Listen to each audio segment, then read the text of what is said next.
Le président du MEDEF est notre invité ce matin, Geoffroy Roux de Bézieux, bonjour. Bonjour. Merci d'être avec nous. Ségur de la santé, 180 € net de plus pour le personnel soignant par mois. Proposition du gouvernement, certains syndicats disent oui, d'autres réfléchissent. Signature définitive jusqu'à lundi. C'est la méthode Castex qui réussit Et nous, on n'est pas partie prenante de cette négociation. Vous suivez ça de près, quand même. Voilà, oui. D'abord parce qu'il y a 7 milliards d'euros. Oui, 7 milliards et demi. Qu'il faudra à un moment ou à un autre financer. Et donc, évidemment, on suit ça. Est-ce que c'est la méthode Castex? Pardon, c'est peut-être un peu tôt pour le dire. En tout cas, ce qui est notable, c'est que les premières choses qu'il fait, c'est de demander aux partenaires sociaux de venir les voir. Donc, c'est plutôt positif. Voilà. Vous allez d'ailleurs... On y va ce matin. Vous y allez tout à l'heure. Vous y allez tout à l'heure. Alors, je vais vous poser une première question sur la réforme des retraites, puisqu'il était là hier, le Premier ministre était à votre place hier.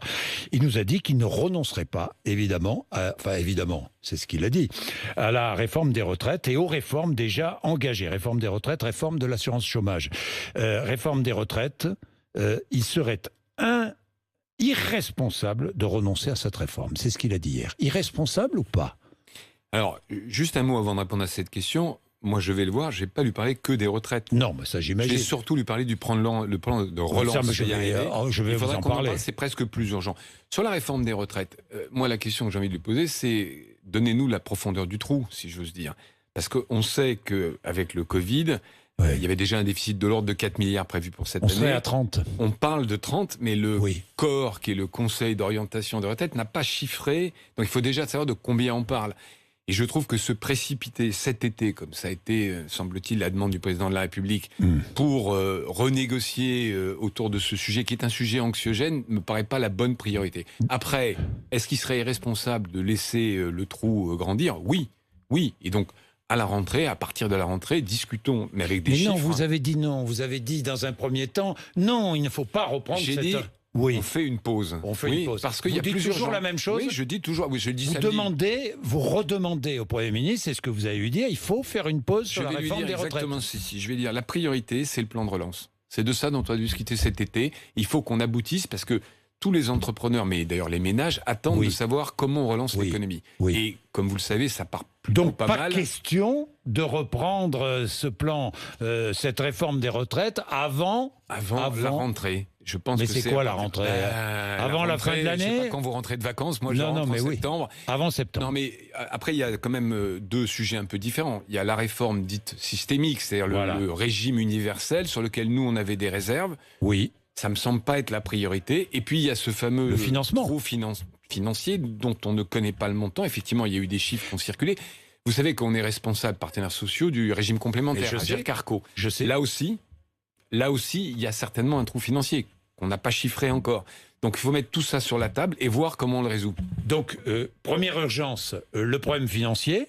On trouve des solutions. À la rentrée. Et puis ensuite, on verra sur le système par points, si j'ai bien compris. Écoutez, moi, je ne suis pas un fanat de ce système universel que je trouve très compliqué. Je suis prêt à en discuter, mais ça n'est pas l'urgence aujourd'hui, alors que l'économie a été mise par terre pendant 3 mois. Mais pour financer, il n'y a pas 36 solutions pour financer le système des retraites. Il y en a une, c'est l'augmentation de la durée de cotisation. Enfin, il y en a deux. Il y a l'âge. Oui, l'âge, oui. Je crois que le président de la République a dit qu'il faut travailler davantage. Oui. Bon, il y a des gens pendant le confinement qui ont dit qu'il faut travailler plus. Bon, c'est un peu la même chose. C'est-à-dire que oui, vous dites ça, il faut travailler plus et davantage. D'une manière ou d'une autre, si effectivement les enjeux de financement se confirment, et il y a quand même une très forte probabilité qu'il y ait ce trou, il faudra demander à un moment ou à un autre d'allonger. Alors, soit la durée de cotisation, qui est peut-être le plus juste, parce que ceux qui ont commencé tôt partent plus tôt, soit l'âge. On sait que c'est très anxiogène, on sait que c'est évidemment un Vous effort demandez difficile. Un allongement de la durée de cotisation? Je demande qu'on en discute, mais le moment venu, et que ça n'est pas la discussion. Vous êtes prudent, là. Je vous sens prudent. Non, mais vous dire pourquoi? Parce que le pays se relève très difficilement. Oui. Il y a plein de négociations dans les entreprises, des négociations importantes. Chez Safran, par exemple, on discute d'un plan sur plus de 4000 salariés pour les maintenir dans l'emploi. Vous savez qu'il y a des plans sociaux qui sont annoncés. Oui, je vais vous en parler. J'imagine. Oui. Donc, c'est pas le moment, je trouve, de remettre sur la table un sujet important mais complexe. Il y a une affaire, si vous voulez, de calendrier. La priorité des priorités, c'est de relancer l'économie. Et on travaille plus aussi? Est-ce qu'il faut travailler plus? Est-ce qu'il faut demander aux salariés un effort supplémentaire, des efforts supplémentaires? Je vais vous faire une réponse, j'allais dire entreprise par entreprise, c'est ce que j'avais dit d'ailleurs il y a 2 mois. Il y a des endroits où il faut travailler moins. Pendant quelques mois dans l'aéronautique parce qu'on n'a pas assez de carnet de commandes. Et il y a des endroits où, par la négociation, on est en train de travailler plus. Il y a des entreprises... Plus de 35 heures. Oui, parce qu'il y a des heures supplémentaires qui sont en partie défiscalisées, parce qu'il y a des gens qui vont renoncer à des RTT jusqu'à la fin de l'année pour rattraper le retard. Mais ça se produit. Vous savez, en fait, je vais vous dire quelque chose. Ce confinement, ça a été la plus forte période de dialogue social depuis 50 ans. Plus de 6000 accords de reprise du travail ont été signés. Alors, on a beaucoup parlé d'Amazon. Ça s'est mal passé. Mais c'est pas la majorité des cas. Dans la majorité des cas, le dialogue social entre syndicats et l'entreprise a permis de reprendre le travail et de relancer l'économie. Tiens, vous me parlez d'Amazon, je vais faire une petite parenthèse avec vous, Geoffroy Roux de Bézieux. Les entrepôts de commerce en ligne de type Amazon doivent-ils être soumis à la taxe sur les surfaces commerciales? Oui, parce que ça crée, s'ils ne la payent pas, alors c'est compliqué comme fiscalité, mais en gros, pour que vos auditeurs comprennent, une grande surface qui vend en physique a une taxe qui s'appelle Tascom, et Amazon ou d'autres marchands. Ou d'autres, c'est Discount ou d'autres, oui. Moi, je suis libéral, je ne suis pas pour les taxes, mais je suis aussi pour l'égalité de concurrence. Et là, il y a une inégalité de concurrence très claire. Très clair, il faut mettre fin à cette inégalité. Mais c'est comme la taxe GAFA. Moi, je ne suis pas pour plein d'impôts, on en paye déjà beaucoup. Mais il y a un moment, quand il y a des entreprises françaises qui emploient en France, qui payent leurs impôts, et de l'autre côté, des entreprises à l'étranger qui ne paient pas leurs impôts, ça ne marche pas. Dites-moi, il est temps de retourner travailler et consommer, c'est ce que vous dites. Hein, mais ça a commencé. Je l'ai dit le 10 avril. Vous l'avez dit le 10 avril. Là, je me suis fait un peu engueuler. Ça vous a pas échappé. Je me souviens, ça m'a pas échappé. Mais je pense que la seule manière de redresser ce pays, c'est effectivement de retourner travailler, retourner consommer, retourner voyager. Mais ça y est, il y a un rebond de croissance. Enfin, ça y est.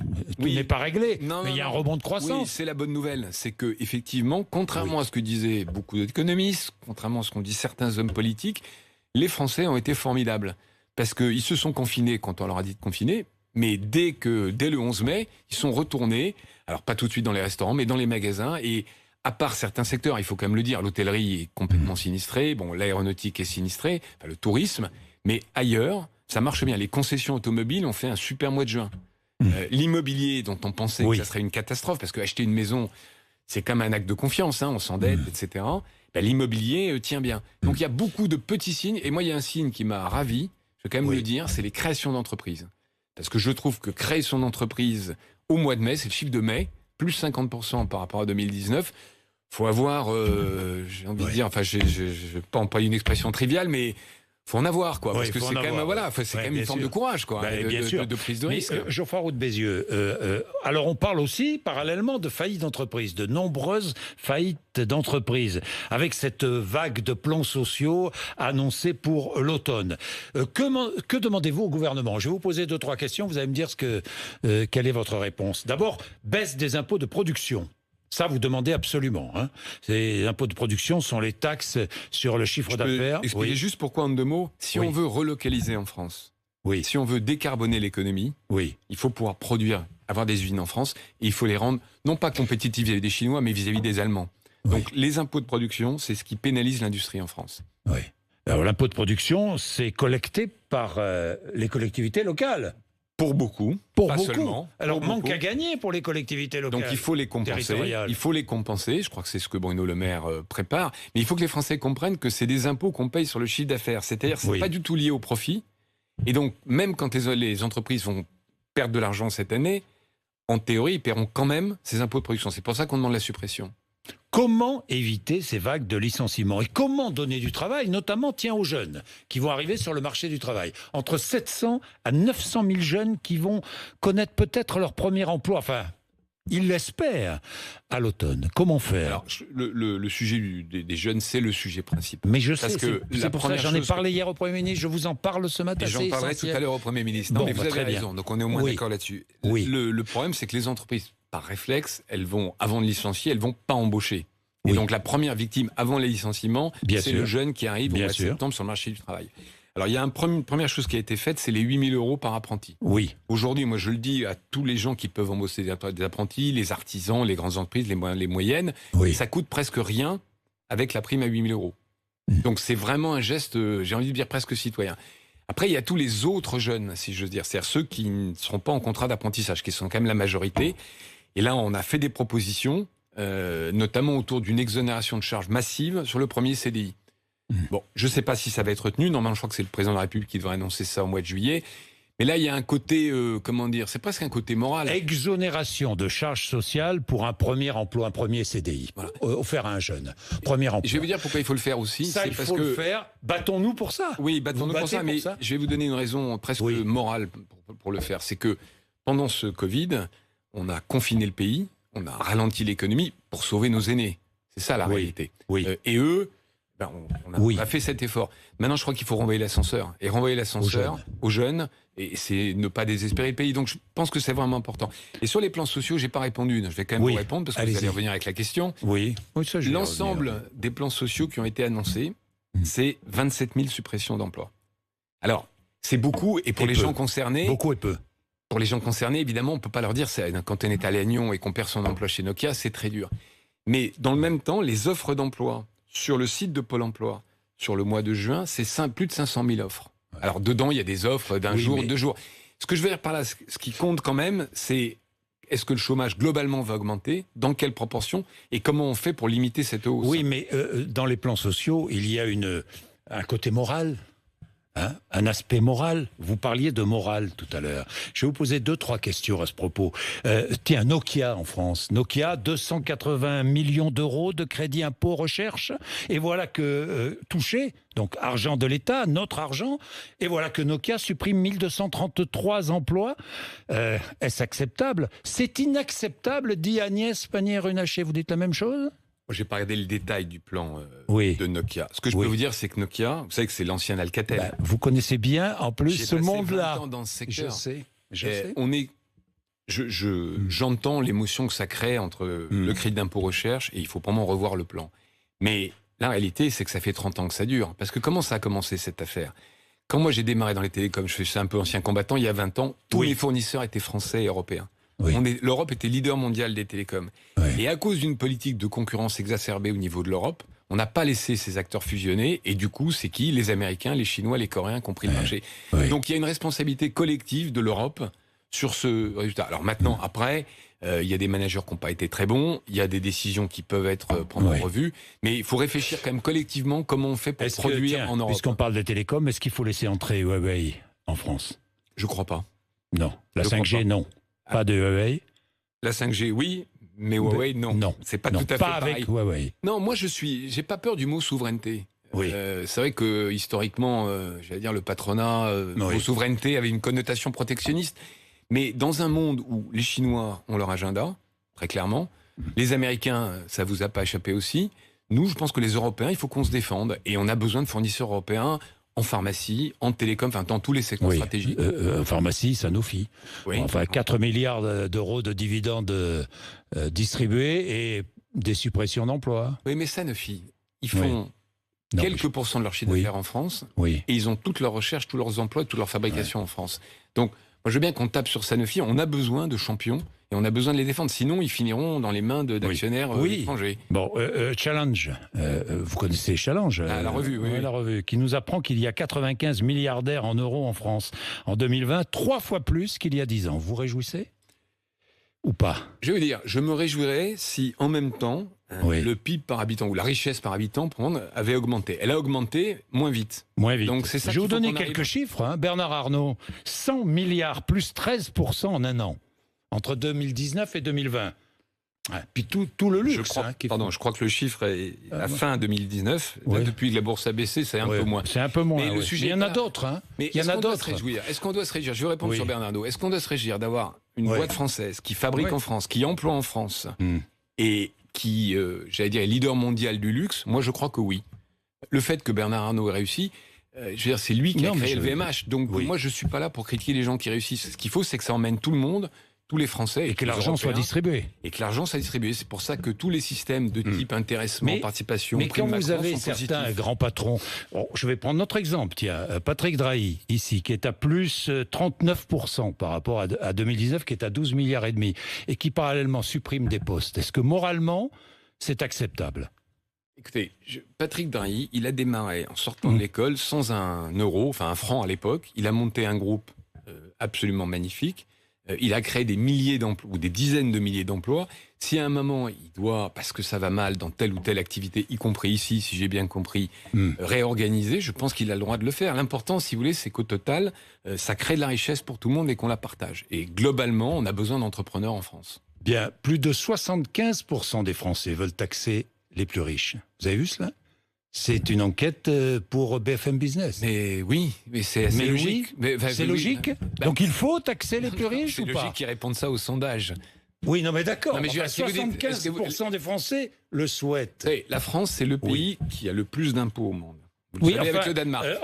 Les milliardaires qui sont de plus en plus nombreux en France ne s'en plaignent pas de l'augmentation. Ils payent quand même de plus en plus d'impôts. Oui, mais c'est normal, ils sont de plus en plus riches. Oui, mais on est le pays qui paye le plus d'impôts. On est à 50%, je crois, prélèvement obligatoire. Petit D, on est le pays où il n'y a pas d'évasion fiscale, oui. Je parle des gens qui vivent en France. Ceux qui vivent à l'étranger, c'est pas, je crois que c'est pas le sujet. Que deuxièmement, on est le pays où le coefficient d'inégalité n'a pas bougé depuis des ans. On n'est pas les États-Unis. Je sais que M. Piketty veut un impôt à 90%, mais il regarde les États-Unis, il ne regarde pas la France. Donc, voilà, moi je veux bien qu'à un moment on fasse partir tout le monde, on fasse partir les gens qui réussissent, on fasse partir les gens qui créent des emplois. Je ne crois pas que ça soit bonne méthode. Et si les Français répondent à 75% qu'il faut taxer les autres, mais c'est un enfer fiscal. La France est un enfer fiscal ou pas ? C'est d'abord un maquis fiscal. Au sens où personne n'y comprend rien. Et je vais vous dire la vérité, je pense qu'il y a aussi des niches fiscales qui peuvent avantager certains qui devraient être vues. Parce que c'est quand même très compliqué. Mais oui, je pense qu'on ne peut plus augmenter les impôts. Coronavirus, l'économie française supporterait-elle un nouveau confinement ? Non. Non. Alors, moi, je ne suis pas médecin, je ne suis pas épidémiologiste et je ne me suis pas autoproclamé expert. Mais j'entends les inquiétudes, j'entends aussi ce que dit le Premier ministre, qui dit on ne fera pas de reconfinement généralisé. Et je crois que c'est la bonne réponse. C'est-à-dire que s'il y a, évidemment je ne le souhaite pas, mais on peut le craindre, des clusters qui redémarrent. J'ai vu que ce matin, en Mayenne, il y avait un abattoir. D'ailleurs, en Mayenne, tout le département va être testé. Voilà. Ça, c'est supportable. Enfin, c'est bien une mauvaise nouvelle pour les Mayennais et pour les entreprises mayennaises, mais c'est supportable temporairement. On ne peut pas se permettre, entre guillemets, de reconfiner, parce que là, l'économie ne s'en remettrait pas. Là, on serait sur quelque chose d'absolument terrifiant. J'ai une dernière question sur la Convention citoyenne sur le climat, parce que le président de la République nous a dit que 146 des 149 mesures allaient être appliquées. Oui, 146, vous les avez lus je les ai lus, c'est très bien 149, alors 146 sur 149, vous dites oui ? Non, je dis comment ? Comment ? Je vais vous donner un exemple très concret. Allez-y. On doit faire du vrac dans la grande distribution. Exact. Je crois que c'est 30%, j'ai le chiffre exact en tête. Moi, je voudrais qu'on m'explique comment on passe en 3 ans de 0% de vrac, enfin, où il y a qu'un peu de vrac, à 30%. Il faut complètement refaire les chaînes agroalimentaires, il faut tout repenser, y compris le comportement des consommateurs, parce que plus globalement, cette convention sur le climat, elle ne parle pas de combien ça coûte. Or, produire décarboné, produire plus bio, produire plus durable, ça coûte plus cher. Et on voit bien que c'est très difficile de faire payer les gens. Vous avez vu ce qui s'est passé pendant le confinement quand on a demandé aux distributeurs d'acheter des fraises françaises ou des asperges. Elles coûtent, je ne sais plus combien, 10-15% plus cher. 15 jours après, ils se faisaient engueuler sur le thème « vous avez augmenté les prix ». Ben oui, les légumes et les fruits et légumes français, ils coûtent plus cher parce que la main-d'œuvre est plus chère. Donc il y a un moment où il faut réconcilier, si je vous dis, vous savez, c'est la fin du monde et la fin du mois. C'est-à-dire, comment on fait ? Or, ce document, très bien fait, il ne parle pas à aucun moment de comment on fait. Oui, comment on fait ? Alors vous dites d'accord, mais... Vous avez vu ce sondage ce matin sur les PME ? Le crime, le délit climatique... Il y a déjà beaucoup de textes. Je ne pense pas que ça soit le bon débat. Vous n'acceptez pas les 146... Non, et 149 mesures. 146, non, je les accepte pas toutes. Il y en a certaines qui sont intéressantes. Par exemple, il y a le score CO2. Mettre sur tous les produits qu'on achète, combien de CO2 ça a consommé. Ça, c'est intéressant, parce que ça va donner une indication au consommateur. Donc il y a des choses intéressantes, mais on ne peut pas tout mettre en appuyant sur un bouton. Tout mettre en place. Merci Geoffroy Roux de Bézieux d'être venu nous voir ce matin, le président du MEDEF sur RMC et BFM TV. 8h53. Demain, mon invité sera Olivier Véran, le ministre de la Santé.